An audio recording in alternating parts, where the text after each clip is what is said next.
হেই Windows user, তোমরা সকলে কেমন আছো? আশা করি অনেক ভালো আছো। তো আবারও চলে আসলাম আরেকটি ভিডিও নিয়ে।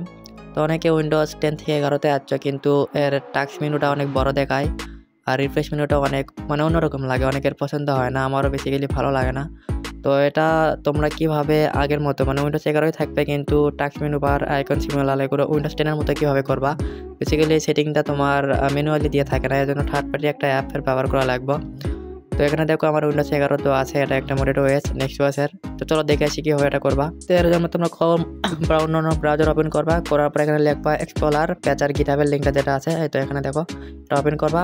করে ফার্স্ট যে লিঙ্কটা আসবে, তো এই লিঙ্কে প্রবেশ করবা। করার পরে সাইডে দেখো একটা লেটেস্ট এখানে মারবা।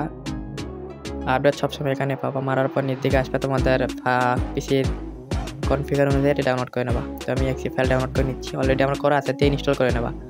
তো দেওয়ার পরে তোমরা সার্চ মেনুতে বা যেখান থেকে কয়টা অ্যাপ সার্চ দেবা, দিয়ে এটা ওপেন করে নেবা। ওপেন করার পর সবার প্রথমে দেখো টার্গবাস এখানে উইন্ডোজ 10 এক্সপ্লোরার বা উইন্ডোজ 10 দেবা, আইকন সাইজ সিমিলার দেবা।